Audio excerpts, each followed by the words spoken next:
এবং তুমি অযোগ্য সাংবাদিক হওয়ার ক্ষেত্রে। তার এই যে সন্দীপ ঘোষকে কেন্দ্র করে এত কিছু হলো, সন্দীপ ঘোষ তো একদিনে সন্দীপ ঘোষ হয়ে যায়নি। তাহলে যিনি হেলথ বিটটা করেন তিনি পরে যে খবর, তুমি দেখো পরে যে খবরগুলো বেরোচ্ছে, ওনার কীর্তিকলাপ বেরোচ্ছে বা এই ল কলেজে তার নেতাদের কীর্তিকলাপ বেরোচ্ছে, এই কীর্তিকলাপ তো ওয়ান ফাইন মর্নিং উঠে হতে পারে না। তাহলে এই কীর্তিকলাপগুলো ছিল।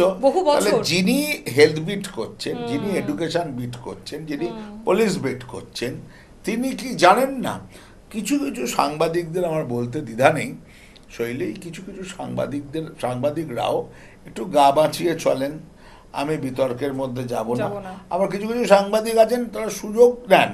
আমার কাছে এমনও তথ্য আছে, বহু মন্ত্রীর কাছ থেকে বহু সাংবাদিক সুযোগ নেন, বহু নেতার কাছ থেকে বহু সাংবাদিক সুযোগ নেন, বহু ব্যবসায়ীর কাছ থেকে বহু সাংবাদিক সুযোগ নেন, এবং তার ফলে এবং ইনফ্যাক্ট আমি তোমাকে বলছি, খবরের কাগজ বা টেলিভিশন চ্যানেলের জায়গাটা কি হয়ে গেছে, যে একটা লোক যতক্ষণ পর্যন্ত তাকে নিয়ে হইচই না হচ্ছে, আমি যদি জানি সে একটা মানে বেআইনি কিছু কাজ করছে, তার বিজ্ঞাপনও আমার চ্যানেলে বা আমার খবরের কাগজে চলছে, তাহলে আমার রিপোর্টার কি করে তার খবরাখবর পাওয়া সত্ত্বেও খবরের কাগজে করবে? কারণ আমি তো সেই ধরনের বেআইনি কাজের সঙ্গে যুক্ত একজন মানুষের কোম্পানির বিজ্ঞাপন দেখাচ্ছি। যখন সে জনসমক্ষে এলো, সারফেস হলো তার দুর্নীতি বা বেআইনির কথাটা, তখন আমি তার বিজ্ঞাপনও বন্ধ করে দিলাম, এবং সেই সাংবাদিক যে এতদিন করেনি সে তখন আদা জল খেয়ে পড়ে গেল তার বিহাইন্ড দ্য স্ক্রিন স্টোরিগুলো বার করতে। এইটা পশ্চিমবঙ্গে অদ্ভুত সাংবাদিকতায় হিপোক্রেসি চলছে, যে জিনিসটা আমাদের সময় অন্তত আমরা দুঃস্বপ্ন কল্পনা করতে পারতাম। হতো, আমরা দেখতাম, আমাদের বিজ্ঞাপন ছাড়াও সংবাদ মাধ্যম চলে না, আমাদের সময় হতো, এখনো হয়, কিন্তু বিজ্ঞাপন দাতার কৃতদাস হয়ে থাকার যে ব্যাপারটা সংবাদ মাধ্যমের, সেইটা আমাদের সময় ছিল না। আমাদের সময় সার্ভাইভালের কোয়েশ্চেনে যদি বিজ্ঞাপনদাতা চলে যেত, তাহলে কি করে সার্ভাইভ করব, এই প্রশ্নটা যেমন সত্যিই থাকতো, কিন্তু তা বলেও আমরা চট করে মানুষের ক্ষতি হবে জেনে শুনে এরকম কোনো দুর্নীতিগ্রস্ত লোকের বিজ্ঞাপন আমরা দিতাম না, আমরা অন্তত অ্যালাউ করতাম না। আমরা বলতাম যে না, ঠিক আছে, আমরা ভেবে দেখব। তখনও মানে মরালিটির জায়গাটা খুব স্ট্রং থাকতো, যেটা কিন্তু এখন মানুষ কিন্তু নিজেকে এতটাই ফ্লেক্সিবল করে ফেলছে যে মানুষ এখন ন্যারেটিভ তৈরি করা হচ্ছে যে কোনো জিনিস, যে সারভাইভ করবে কি করে। ঠিক আছে, মানে সারভাইভ করতে গেলে তোমার দুর্নীতির সঙ্গে আপোষ করতে হবে, এটাও এক ধরনের চোরাপথে এস্টাবলিশ করার একটা জায়গা। দুর্নীতির সঙ্গে আপোষ করতে হবে, তো না হলে তুমি সারভাইভ করবে কি? তোমার 200 কর্মচারী রয়েছে, তুমি একটা লোক মানুষের ইঞ্জেকশনের মধ্যে জল মেশাচ্ছে, তার ক্ষতি হচ্ছে, সেই লোকের কোম্পানির আমি বিজ্ঞাপন করছি, আমার ইন্টেলিজেন্স জানে যে এই লোকটা ফ্যাক্টরিতে ইঞ্জেকশনে জল মেশায়, শুধুমাত্র আমাকে কয়েক কোটি টাকা বিজ্ঞাপন দেয়, এবং সেই কোটি টাকার বিজ্ঞাপনে আমার 200 লোকের কর্মসংস্থান হচ্ছে। তার মানে কি, আমি 200 লোককেও কিন্তু প্র্যাকটিক্যালি পঙ্গু করে দিচ্ছি, একদমই তাই, মরালি পঙ্গু করে দিচ্ছি। একদমই তাই। তার মানে আমরা আদর্শগত জায়গা থেকেও অনেকটা বেশি সরে এসেছি, যে আমি চিন্তাই করছি না যে আমার একটা ভুল পদক্ষেপ কত লক্ষ লক্ষ মানুষের ক্ষতির কারণ হয়ে দাঁড়াতে পারে, হয়তো জীবনও নিয়ে নিতে পারে। আমি নিজে তো ভালো আছি, এই জায়গাটাতেই মানুষ মনে হয় কতখানি স্বার্থপর হয়ে যাচ্ছে আস্তে, এবং আমার মনে হয় তাদের রিয়েলাইজেশনটাও নেই। এটা গ্লোবাল ট্রেন্ড, এটা কি শুধুমাত্র মানুষ করতে পারতো মাইক্রো লেভেলে নয়, ইটস গ্লোবাল ট্রেন্ড। সারা পৃথিবীতেই এরকম মানুষ স্বার্থপর হয়ে গেছে, কারণ আমরা তো একেবারে মাইক্রো লেভেলে চলে গেছি এবং ইন্ডিভিজুয়াল ইউনিটকে বিলং করছি। ফলে সেই ইন্ডিভিজুয়াল ইউনিটকে বিলং করতে গেলে আমাকে, আমার কাছে সার্ভাইভালটা একটা চেঞ্জ করার ব্যাপার, তো সেই চেঞ্জটা করতে গেলে আমাকে, আমি খুব সহজ ভাষায় বলছি আর কি, মানে তুমি যদি সমাজবিদ্যার জায়গা থেকে দেখো তাহলে এর ভাবনাটা অন্যরকম। তো 40 বছর রাজনৈতিক জীবনের মধ্যে আমি জনপ্রতিনিধিত্ব করেছি। হ্যাঁ, আপনি কাউন্সিলরও তো ছিলেন। আমি জনপ্রতিনিধিত্ব করেছি, কাউন্সিলর ছিলেন। শুধু তাই নয়, সেই সময় অন্যায়ের প্রতিবাদ করতে গিয়ে আমার উপর একটা আক্রমণ হয়েছিল, একটা ষড়যন্ত্র হয়েছিল, কারাবাস হয়েছিল।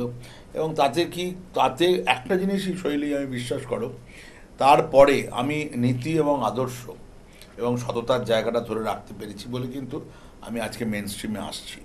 যদি মেন স্ট্রিমে আমি যদি না, আমার শিরদানাটা সোজা না থাকতো, তাহলে কিন্তু আমি মেন স্ট্রিমে আমি আসতে পারতাম না।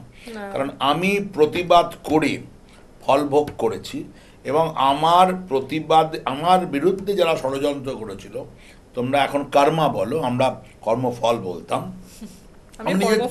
আমরা নিজের চোখে দেখেছি, আমি নিজের চোখে দেখেছি যে আমার বিরুদ্ধে যারা ষড়যন্ত্র করেছিলেন তাদেরও কারাবাস হয়েছে। এটা অদ্ভুতভাবে, বা তাদের যদি আমি কারাবাসটা হয়েছে মানে আমি ভীষণ আনন্দিত নয়, কিন্তু আমি বলছি সেই ঘটনাটা লোকেরও জানা দরকার যে আমার প্রতি যারা ষড়যন্ত্র করেছিলেন, ষড়যন্ত্র করে আমাকে যেমন কষ্ট দিয়েছিলেন, আমার প্রতি ষড়যন্ত্র করে তারাও কিন্তু সমপরিমাণ কষ্ট পেয়েছেন, রাদার বেশি পেয়েছেন। এখানেও যাচ্ছি নিউটনের থার্ড ল, প্রত্যেকটি ক্রিয়ারই একটি সমান এবং বিপরীত প্রতিক্রিয়া আছে, যেটা তুমি দিচ্ছ সেটাই ফিরে পাচ্ছ। সমান নয়, আমার ক্ষেত্রে অনেক জায়গায় মানে অসমান। আমি সেটাই বললাম, সমান এবং বিপরীত মানে আমি থার্ড ল সমানের না, সমানের থেকে বেশি সমান শব্দটা হচ্ছে আমি যে কষ্টটুকু পেয়েছি তুমি সমান সেই কষ্টটুকু হচ্ছে, মানে আমি ফিজিক্সের থিওরির কথা বলছি। কিন্তু আমার ক্ষেত্রে আমাকে যারা ষড়যন্ত্র করেছে আমার সমান না, আমার সমানের গুণ বেশি, রাদার তাদের সেই বিষয়টা এসছে। কিন্তু আমি মনে করেছিলাম বা সমাজ মনে করেছে, বা পারসেপশন শব্দ যেটা হয় আর তোমার সম্বন্ধে আমার একটা পারসেপশন, এই ধারণা কিন্তু মানুষকে ভীষণ ক্ষতি করে দিচ্ছে এখন। কারণ মানুষ না ইন ডেপথে গিয়ে কোনোদিন তোমার সঙ্গে আলোচনা করবে না যে তোমার সম্পর্কে একটা কথা কেউ বাজারে রটিয়ে দিল। বিশেষ করে এখন এই যে তোমরা ডিজিটাল প্ল্যাটফর্ম বা ফেসবুক বা এই ধরনের ইন্টারনেটের যে যুগ, সেখানে দেখো তোমার সম্বন্ধে কেউ একটা পারসেপশন, একটা ধারণা ক্রিয়েট করে দিল। এবার দায়বদ্ধতা তোমার যে তোমাকে ওই ধারণাটাকে পরিবর্তন করতে হবে। কিন্তু আমি বিশ্বাস করি আমার সম্পর্কে যাই ধারণা হোক, মানুষের যারা আমার সম্পর্কে ভুল বুঝবেন তারা আমার কাছে না এলে আমি খুব আনন্দিত হই। আর যারা এই ঘটনার পরেও আমার কাছে আসেন, থাকেন, আমাকে সঙ্গে নিয়ে চলেন, আমি মনে করি তারাই হচ্ছেন আমার প্রকৃত বন্ধু। একদমই তাই। তো সুতরাং এটা বহু বছর আগেকার ঘটনা, ঘটে গেছে। তবুও মাঝে মধ্যে আমি আমার জীবন দর্শনকে যখন পাতা উল্টাই, তখন আমি মনে করি যে এই জিনিসটা আমি কোনোদিন কারোর সঙ্গে করব না, যাতে আমাকে আবার আমি কারোর বিরুদ্ধে কোনোদিন ষড়যন্ত্র করে যেন আমার কোনো ক্ষতি না হয়, আমি সেটাকে এড়িয়ে চলি। তো এটাই বোধহয় দর্শন, মানে এটা একটা বিজ্ঞান এবং দর্শনও বটে। তুমি যেটা বললে নিউটনের লয়ের সঙ্গে, এটার একটা দর্শনও যেমন এটা বিজ্ঞানও বটে। সার্ভাইভাল অফ দ্য ফিটেস্ট, এই কথাটা মনে হয় ওনার সাথে খুব যায়। যতদূর আমি আপনাকে চিনি, এই একটা কঠিন মানুষ বলবো না, খুব প্র্যাকটিক্যালি স্ট্রং মানুষের ভেতরেও এমন একটা মানুষকে আমি ব্যক্তিগতভাবে দেখার আমার সৌভাগ্য হয়েছিল, যেই মানুষটা হয়তো শুধুমাত্র ভালোবাসার খাতিরে ভারত বাংলাদেশ এক করে ফেলেছিলেন। ওই ইনসিডেন্টটা আমি এখন এখানে আমাদের দর্শকদের কাছে তুলে ধরতে চাই। মানে আমার হঠাৎই তখন আমি কেন্দ্রীয় সরকারের মানে সাংসদ এবং কিছু রাজনৈতিক ব্যক্তিত্বের সঙ্গে কাজ করছিলাম। তো হঠাৎ একদিন নদিয়া জেলায় আমার কাছে দুজন মানুষ আসেন, এবং তাকে আমার পরিচিত মানুষও নিয়ে আসেন একজন, এসে বলেন যে এরা কিছু বলতে চায়, আপনাকে সেটা শুনতে হবে। তো আমি ধৈর্য ধরে শুনি। বিষয়টা এইরকম যে নদিয়ার একটি প্রত্যন্ত গ্রাম, যেটা বাংলাদেশ লাগোয়া, করিমপুরের কাছে,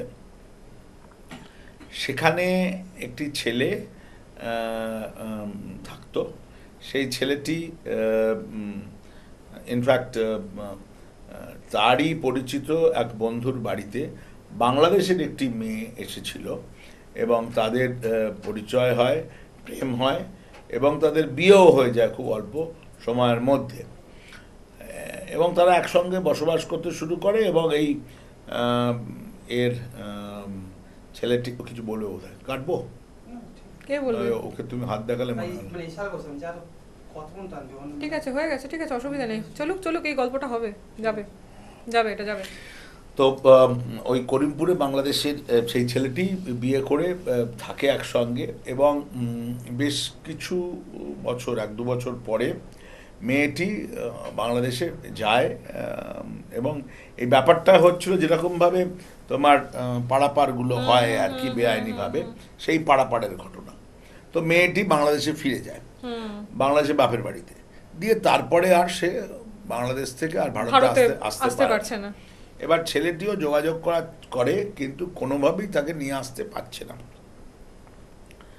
তো তখন ছেলেটি বাবা মাকে না জানিয়ে বাংলাদেশের জন্য ও পার হতে যায় বর্ডার, এবং সেখানে ও বিডিআরের হাতে ধরা পড়ে, এবং সে কিছুদিন জেলে থাকে, তারপরে যশোর জেলে সে মারা যায়।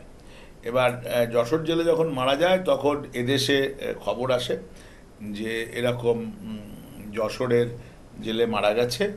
তো ওখান থেকে না নিয়ে আসার তো ব্যাপার নেই, কারণ এটা তো মানে কে নেবে, মানে এটা বিরাট বড় একটা প্রসেস আর কি, লেন্দি প্রসেস আর কি। দুটি দেশের কূটনৈতিক আলোচনা, বিদেশ দপ্তরের আলোচনা, হ্যাঁ, এবং ছেলেটি কে স্মাগলার, ছেলেটি যাচ্ছে তার ভালোবাসার টানে, কিন্তু সে যখন ধরা পড়ে গেল, সে এক লহমায় তার সত্যটা মিথ্যে হয়ে গেল, সে তো স্মাগলিং বা অনুপ্রবেশকারী হিসেবে ধরা পড়ল।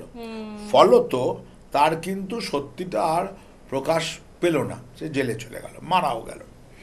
এবার তার বৃদ্ধ বাবা মা এসে আমাকে বললেন যে আমরা তার ডেড বডি যেভাবেই হোক দেশে ফিরিয়ে নিয়ে এসে মাটি দেব। তো একটা কঠিন লড়াই ছিল আমার। তো তখন আমি চিঠি করলাম বিদেশ মন্ত্রককে সমস্ত কাগজপত্র দিয়ে, এবং তখন বিদেশমন্ত্রী ছিলেন সুষমা স্বরাজ, ঠিক আছে।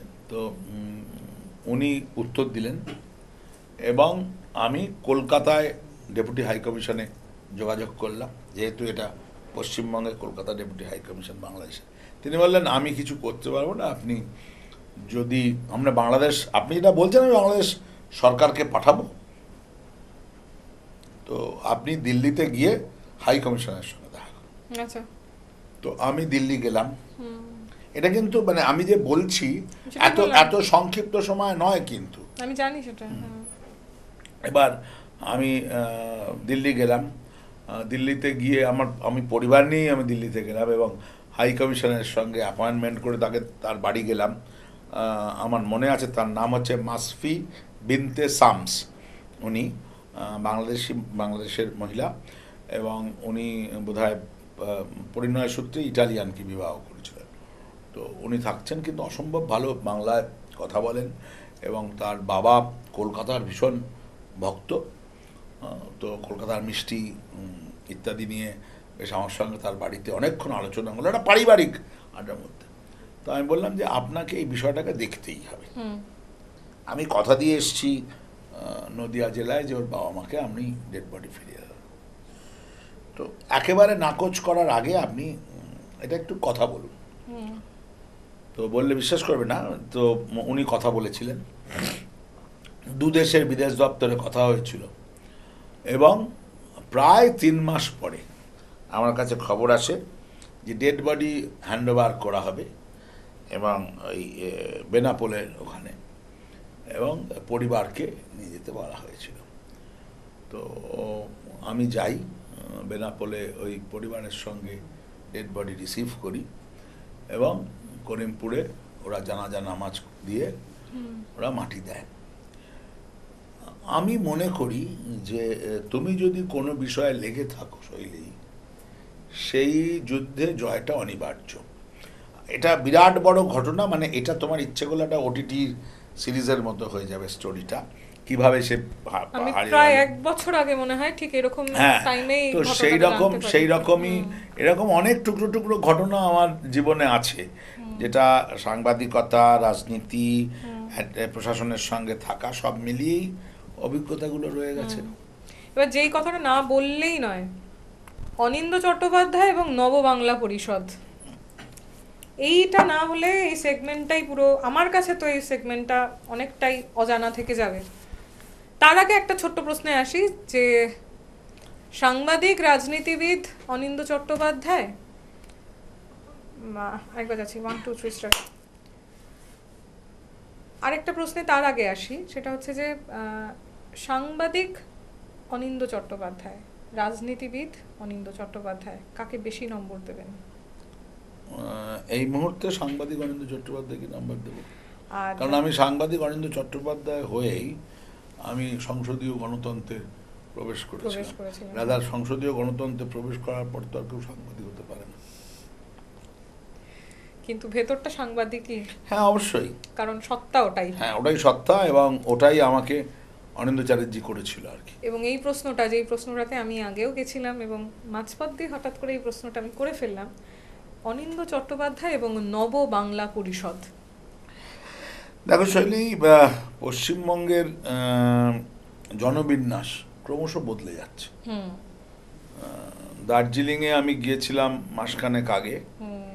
গোটা দার্জিলিং শহরে এবং ইনফ্যাক্ট রাদার তারপরে আমি ডিস্ট্রিক্টেরও খোঁজ দিই, গোটা দার্জিলিং শহরে মাত্র 20টি বাঙালি পরিবার আছে। অথচ বাঙালিদের একটা বলতে পারো যে চিরকালীন ভালোবাসা, স্বপ্নের জায়গা হচ্ছে দার্জিলিং। আমার মাঝে মাঝে দার্জিলিংয়ে গেলে মনে পড়ে সমস্ত রাস্তায় বাঙালি টুরিস্ট, কিন্তু এটা কি পশ্চিমবঙ্গের অঙ্গ? মনে হয় না। বাঙালি নেই, সব জায়গায় বাংলা কথা বলতে পারে না, কিন্তু তারা যেখানে, সেখানে যে জাতিটি রয়েছে তারা কিন্তু ট্যুরিজমের স্বার্থে হয়তো 2-4টে বাংলা কথা বলে, কিন্তু পশ্চিমবঙ্গের অংশ হিসেবে তারা কিন্তু বাংলা শেখার চেষ্টাও করে না। এরকমভাবে তুমি বিভিন্ন জেলায় যদি যাও, এক একটি পকেটে ক্রমশ হিন্দি আগ্রাসন শুরু হয়ে গেছে, ভয়ঙ্কর রকমের। এবং এই হিন্দি, আমি আস্তে আস্তেই একজনের সঙ্গে আমার কথা হচ্ছিল, তো আমি বললাম যে হিন্দি আগ্রাসনটা এমন জায়গায় পৌঁছে গেছে, এবং এই হিন্দি আগ্রাসনটা হয়ে যাচ্ছে, আমাদের সমস্ত রাজনৈতিক দলগুলো দেখছে তারা আটকাতে পারছে না, শুধুমাত্র ভোটের বালাই বলে।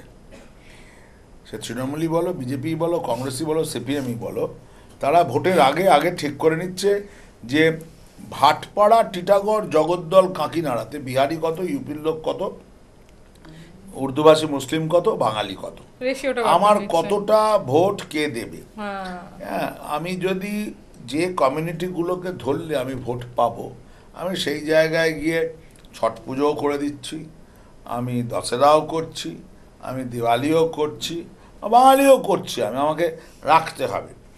এই ভোট ব্যালেন্সের খেলায় একটা জাতি ক্রমশই অধঃপতনে চলে যাচ্ছে। একে তো বাঙালি ছেড়ে দেওয়া, পরিশ্রম বিমুখ বাঙালি ছেলে মেয়েদের মধ্যে অস্মিতা, এই অস্মিতা শব্দটা আমরা মুখে বলি, অস্মিতা রক্ষা করতে গেলে যে জিনিসটা দরকার হয়, তুমি সাউথ ইন্ডিয়ায় চলে যাও, তুমি দেখতে পাবে দক্ষিণীদের অস্মিতা কীভাবে দক্ষিণীরা রক্ষা করছে। তুমি মহারাষ্ট্রে চলে যাও, মারাঠিরা কী করে অস্মিতা রক্ষা করছে। তুমি গুজরাটে চলে যাও, গুজরাটিরা অস্মিতা রক্ষা করছে। পাঞ্জাবে চলে যাও, পাঞ্জাবিরা গুজরাটে, এই পাঞ্জাবিরা তারা অস্মিতা রক্ষা করছে। বাংলায় এসে অস্মিতারা ধাক্কা খেয়ে যায়, শুধু ফেসবুকেও বিপ্লব হচ্ছে। তখন আমার মনে হলো যে কোথাও একটা বাঙালিদের প্রতিবাদ করার দরকার। অনেক সংগঠনই আছে যারা বাঙালিদের হয়ে লড়াই করছে, কিন্তু তারা কেউ সরকার বা কোনো রাজনৈতিক দলের কিন্তু সে অর্থে সমর্থন পায় না। তারা যে দাবিগুলো করে, সব দাবি নিশ্চয়ই ন্যায্যও নয় যেমন, আবার তেমনি অন্যায্যও নয়, কিন্তু ডোমিসাইল সার্টিফিকেট বা ভূমি সন্তানকে রক্ষা করার জন্য রাজ্য সরকারের যে পদক্ষেপ নেওয়া উচিত, আমার মনে হয় সেটা এতদিনও কোনো রাজ্য সরকারই নেয়নি। ফলত আমাদের সমস্ত ছোট ছোট জায়গায়, আনঅর্গানাইজ সেক্টরে ক্রমশ অবাঙালিদের সংখ্যা বাড়ছে। আমার কিন্তু সার্বভৌম রাষ্ট্রে কোনো অবাঙালি বাঙালি বিরোধ নেই। আমার বক্তব্য হচ্ছে আমার মাটি আমারই থাকবে, আমার মাটিটাকে বেচে দেওয়া যাবে না। লড়াইটা আমার সেখানে যে আজকে কলকাতা শহরের অর্থনীতি কারা কন্ট্রোল করছে? অবাঙালিরা কন্ট্রোল করছে, উর্দুভাষী মুসলিমরা কন্ট্রোল করছে। কোথায় বাঙালি? বাঙালি ব্যবসা করতে জানে না। আগে যে গঙ্গার ধারগুলোতে যে বাঙালি পাটের ব্যবসা করত, গুড়ের ব্যবসা করত, চটের ব্যবসা করত, পরবর্তীকালে বহু বাঙালি প্রজন্মের পর প্রজন্ম ব্যবসা করছে। কিন্তু কেন বাঙালি সেই ব্র্যান্ডগুলোকে প্যান ইন্ডিয়া ব্র্যান্ড করতে পারলো না? সেটা তো বাঙালির ত্রুটি, বাঙালির অক্ষমতা। একদমই তাই। ঠিক আছে, আজকে একটা গুজরাটে বা পাঞ্জাবে বা সাউথ ইন্ডিয়াতে যে কোনো ব্যবসায়ী, তামিল বা গুজরাটি বা পাঞ্জাবি, তারা প্রথমেই মনে করে যে আমার ব্র্যান্ডটা প্যান ইন্ডিয়া হবে। বাঙালি কুয়োর ব্যাঙের মতো পশ্চিমবঙ্গে, অথবা যে আমার পশ্চিমবঙ্গে বাঙালিরা বাঙালির ব্র্যান্ড নেয় না। তুমি বাঙালি কোম্পানির এই যে তুমি বলো হোশিয়ারির যে এটা ছিল, একটা তো ট্রেড ইউনিয়ন করে ত্রিপুরে চলে গেল, চিতপুরে আর হোশিয়ারি নেই। আর এই যে সেই সময় তোমার বাপি ছিল, বলরাম ছিল, গোপাল ছিল, তুমি কটা বাঙালিকে দেখতে পাবে বাপির গেঞ্জি পরে, আর কটা বাঙালিকে দেখতে পাবে গোপালের গেঞ্জি পরে? মানে বাঙালির এই ব্র্যান্ডের গেঞ্জি পরলে যদি আমাকে অন্য লোকরা একটুখানি ব্যঙ্গ করে, উপহাস করে, আমরা এই ভয়েই আমরা নিজেদের বাঙালির ব্র্যান্ড ইউজ করি না। ভাষাগত জাতিগত কোনোভাবেই রক্ষা করতে পারি না, আসলে নিজেরাই অ্যাশেমড বোধ করি, মেবি লজ্জিত বোধ করি নিজেদের। লজ্জিত বোধ না, বাঙালি অকর্মণ্য এখনো আছে, অপদার্থ। যে বাঙালি ছেলেটি পশ্চিমবঙ্গের বুকে বা তোমার বলতে পারো ডোমেস্টিক হেল্প বা এই ধরনের কাজ করতে পারে না লজ্জায়, বা হাউসকিপিং এর তার কাজ করতে পারে না, সেই বাঙালি ছেলেটি চেন্নাই থেকে নর্দমা সাফ করছে। তো একটি ছেলে তার নদিয়ার ছেলে, সেই ছেলেটি নদিয়াতে নর্দমা সাফ না করে শুধুমাত্র সম্মান যাবে বলে চেন্নাইতে গিয়ে নর্দমা সাফ করছে, এবং সেখানে বলছে যে আমি তো হাউসকিপিংয়ে আছি। এবার হাউসকিপিংটা পাড়াতে বললে সব লোকে বুঝবে না, কিন্তু পাড়ায় যদি নর্দমা সে সাফ করে তাহলে তারা মান সম্মান চলে যাবে। ঠিক আছে, পরিশ্রম বিমুখ একটা জাতি তৈরি হয়ে গেছে। অথচ দেখুন আজকে যদি আমি ভারতের স্বাধীনতা সংগ্রামের ইতিহাস, আর বারবার আমরা পশ্চিমবঙ্গে বলছি, পশ্চিমবঙ্গের ব্রেন ড্রেন হয়ে যাচ্ছে, পশ্চিমবঙ্গের লোক চলে যাচ্ছে। পশ্চিমবঙ্গে সেরকম মাইনে হয় না, রাখবে কি করে? আজকে ওলা উবেরের অধিকাংশ চালকরা তারা অবাঙালি। এইটা বাঙালি ড্রাইভার থাকতে পারতো না? বাঙালি ছেলেরা গাড়ি চালাতে পারতো না? অবশ্যই পারতো। এই তুমি যদি প্লাম্বিং, তারপরে তোমার ইলেকট্রিকের মিস্ত্রি বা এই ধরনের বা রাজমিস্ত্রি দেখো, আস্তে আস্তে যে দখল হয়ে যাচ্ছে জায়গাগুলো, সবচেয়ে মারাত্মক জিনিস হচ্ছে অবাঙালিরা কিন্তু বাঙালিদের কোনো ক্রাফটসম্যানশিপ থেকে শুরু করে কোনো কিছুতেই তারা বাঙালিদের কোম্পানিকে গ্রহণ করছে না। তুমি পশ্চিমবঙ্গের বুকে একটা মারওয়াড়ির যদি ছেলে বা মেয়ের বিয়ে হয়, তারা ওই গুপ্তা ব্রাদার্স, ওই ভজনলাল, চাঁদমল, ভিকারাম, এদেরই সেই মানে ক্যামেরাম্যান থেকে শুরু করে একেবারে তোমার খাবার পর্যন্ত করবে, মুন্না মহারাজ ইত্যাদি ইত্যাদি। কখনোই বিজলি গ্রিলকে তারা প্রমোট করবে না, কখনো কেসিদাসের রসগোল্লা তারা আসবে না। কিন্তু আমরা যদি রাজস্থানে আজকে প্রবাসী বাঙালিরা থাকে, কি চেন্নাইতে থাকে, আমরা ঘুরে ঘুরে কিন্তু মানে আমরা ফিনান্স করছি, ইকোনমিটা ওদের স্ট্রং করছি, আর ওরা বাইরে থেকে এসে পশ্চিমবঙ্গের মাটিতে তাদের ইকোনমিটাকে স্ট্রং করছে, তাদের কমিউনিটিটাকে ডেভেলপ করছে। এর প্রতিবাদে আমরা গড়ে তুললাম নববাংলা পরিষদ। আমরা কি করছি? আমাদের স্লোগানটা কি? বাংলার মাটি বাঙালির অধিকার, বাঙালির পাশে বাঙালি থাকুক, বাংলা ভাষা বাঁচুক, বাঙালি বাঁচুক। সবচেয়ে বড় কথা শৈলী, আমরা নাগরিক অধিকারের লড়াই করছি, যেটা কেউ করেনি। আমরা আইনি দিচ্ছি। তুমি যদি কোনো তোমার পেশাগত ক্ষেত্রে বা ব্যবসার ক্ষেত্রে কোনো অবাঙালির দ্বারা কোনোভাবে অসম্মানিত হও, কোনোভাবে ডিপ্রাইভড হও, আমরা কোর্টে গিয়ে কেস করে তাকে তার নাগরিক অধিকারের জায়গাটা ফিরিয়ে দিচ্ছি। কিন্তু এখন তো বলা হচ্ছে ভারতের ইতিহাস নাকি বিকৃত করা হয়েছে। ক্ষুদিরামকে যদি ক্ষুদিরাম সিং বানানো হয়, ক্ষুদিরাম সিং বানানো হচ্ছে, হ্যাঁ, এবং বারিন বাবুর নাম পরিবর্তন হয়ে যাচ্ছে। ইতিহাসে আমার খুব একটা সমর্থন নেই, বিকৃত ইতিহাসে সমর্থন নেই না। বাঙালির ইতিহাসকে বিকৃত করা হচ্ছে, আর বাঙালি সেটা তাড়িয়ে তাড়িয়ে উপভোগ করছে। বাঙালির কোনো প্রতিবাদ নেই। সারা পশ্চিমবঙ্গের আগুন জ্বলে ওঠার কথা ছিল ক্ষুদিরাম বসুকে যখন ক্ষুদিরাম সিং করা হয়েছিল। কোথায় বাঙালির অস্মিতা? কোথায় বাঙালি রাস্তায় নেবে এই প্রতিবাদ করেছে? না, আমরা দেখিনি প্রতিবাদ, সত্যিই দেখিনি। কারণ পলিটিক্যাল তো। আজকে যদি ক্ষুদিরামকে ইচ্ছাকৃত অনিচ্ছাকৃত ক্ষুদিরাম সিং বানানো হয়, তুমি যদি বলো যে ক্ষুদিরাম সিং বানানো না, তখন তো বাঙালির মধ্যে ভাগ হয়ে যাবে। একদল বলবে না এই সিংটা ইচ্ছাকৃত করা হয়েছে, একদল বলবে না এটাকে অনিচ্ছাকৃত ত্রুটি। বাঙালি ভাগ হয়ে গেল, বাঙালির আন্দোলনও কবরে চলে গেল। চলতে থাকবে যুক্তি তর্ক। আর আজকের এপিসোডটা ছিল সাংবাদিকতা, কিছুটা সংস্কৃতি, বাঙালিয়ানা, নববাংলা পরিষদ। সাথে ছিলেন অনিন্দ্য চট্টোপাধ্যায়, যিনি আমাদের আজকের এপিসোডটাতে দিয়ে গেলেন অনেক এমন তথ্য যা আমাদেরকে সমৃদ্ধ করেছে বলবো না, কারণ সমৃদ্ধ শব্দটা হয়তো আজকের অভিজ্ঞতার নিরিখে অনেকটা ছোট। চোখ রাখুন, খুব শিগগিরই হয়তো ওনাকে আরও একটি পর্বে আমরা পেতে চলেছি। আজকের জন্য এই পর্যন্তই। অসংখ্য ধন্যবাদ আপনাকে। সকলে ভালো থাকবেন। চ্যানেল ভিশনের সমস্ত কলাকুশলী এবং ম্যানেজমেন্টকে আমার তরফ থেকে অভিনন্দন। ধন্যবাদ।